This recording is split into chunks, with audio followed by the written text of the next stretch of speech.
who is out of school. And if you have a southern president, how does that benefit the poor southerner? Just think about it. How many times have you had presidents from the north and from the south, or from one ethnic group and the other? And how has that affected the vast majority? Now, there might be a small group from their ethnic group who are from their circle who profit financially from their being in power. But outside of that group, in what way has the life of the man on the street changed because somebody from his ethnic group is in office? Now, these guys just use the ethnicity as a platform for their negotiation for political space. Hello guys, hello people, my people, wonder shall never end. Listen to this video. Listen to Sanusi, Emir of Kano State. Oh my God, education is the key. Watch this video till the end and you go know why we say Peter Obi na iwan rule Nigeria. Because Muhammadu Jubrin and Muhammadu Jubrin enter key education for Nigeria. Education now in Nigeria is 0. Now Tinubu, when they come, na still agbeu. And not only that, Tinubu use this Boko leader to do vice president when go come wipe the whole Nigeria later. So more than listen to Mr. Sanusi. Just watch this very video, guys. Watch till the end, no skip. Together we will make Nigeria, we make Nigeria great again. Watch video. I was brought up to believe in Nigeria, and I continue to believe in this country. And I also think that there are a number of weaknesses in the kind of arguments that have been put forward. First of all, you'll hardly find a country in the world that is homogeneous. The United States is a country of immigrants. You've got blacks, you've got white Anglo-Saxon Protestants, you've got Irish Catholics, you've got American Indians, you've got Hispanics, and you've got immigrants from all over. The United Kingdom is, England, Scotland, Wales, and Ireland are not one people. Switzerland, you've got different groups. The French have their Basques, the Spanish have their Corsicans.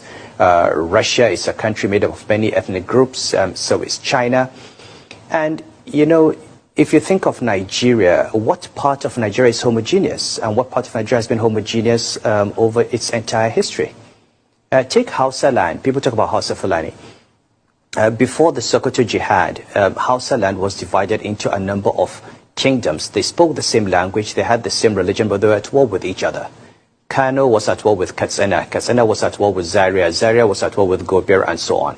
People thought of this as Kanawa, Katsinawa, Zazagawa. The idea of there being Hausawa, one group, came later. That entire group was put together, really, by the Sokoto Jihad, which put them under one flag. If you come to Yoruba land, you've got the Ijebu, the Ekiti, the Akoko, the Owo, until recently, Ife and Modakeke were at war with each other. If you go to the Niger Delta, the Ijo, the Ishekiri, the Edo, the Asaba, and Middle Belt, Tiv, Idoma, Yoruba, Ibira. There is no part of this country that is homogeneous. Into how many parts are you going to slice this country in order to have a homogeneous nation? So let us first of all understand what we're talking about. The challenge is not in our diversity. The challenge is not in our complexity. The challenge has been in the inability of the leadership to forge a nation. And we've made a lot of progress. If you go back, when I was growing up, when I was in King's College, under Yakubu Gowon after the Civil War, we had gotten to a point where we were one nation, where we were thinking of ourselves as one country, where people believed in Nigeria as one Nigeria. And now what happens is that you tend to have, from time to time, certain people in elite circles, because Nigeria, the state is a rentier state, the state is a site for the extraction of rent and for corruption. You have different class fractions of the elite who profit from creating a base for themselves. Look, if you have a northern president, how does that affect the poor northerner on the street who is a farmer, who is unemployed, or who is begging, or who is out of school? And if you have a southern president, how does that benefit the poor southerner? Just think about it. How many times have you had presidents from the north and from the south, or from one ethnic group and the other? And how has that affected the vast majority?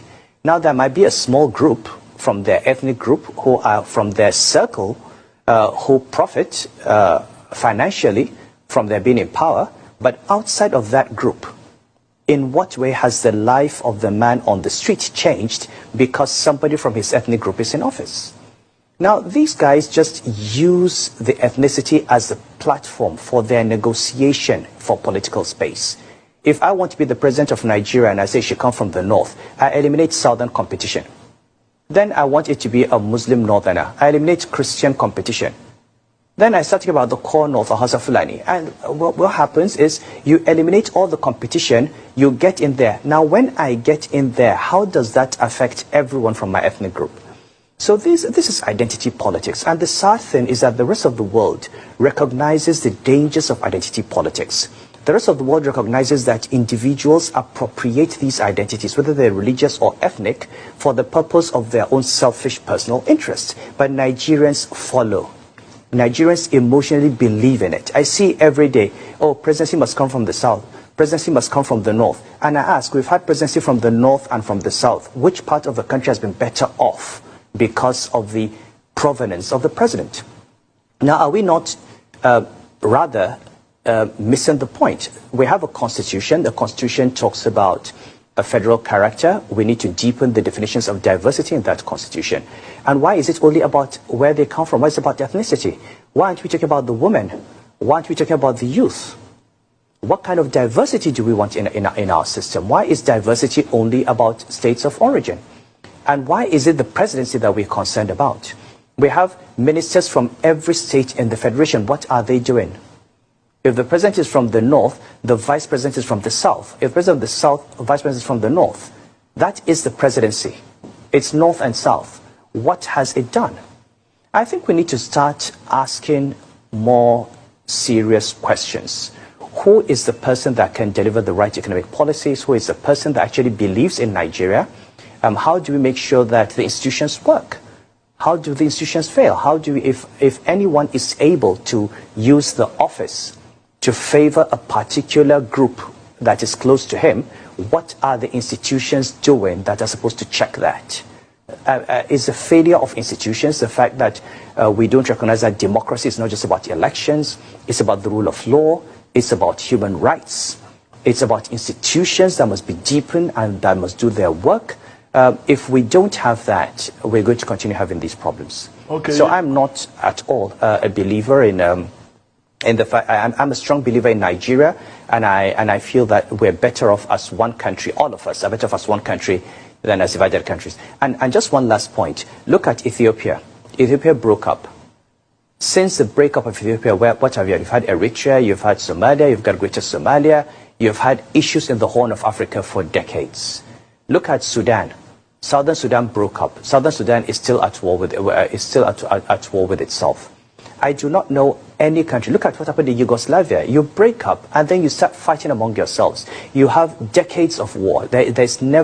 It's always better to try to make peace and to try to reach compromises and live together than to break up. Okay, guys, so una hear from this man right now. You know, see, say education is the key. It just make ordinary, it just summarize this thing where they go on for Nigeria. Really, to be frank, they bring this one from here, they bring that one from here. It really not change anything. They still remain. We need somebody who own Nigeria, who get Nigeria for heart. Somebody like no other person but Peter Obi. It might sound the way it will sound to you, but that is nothing but the truth. This man, if you look, he talk right now. He says somebody will want, he no care. They'll say the person from the south. This one, who go deliver this country?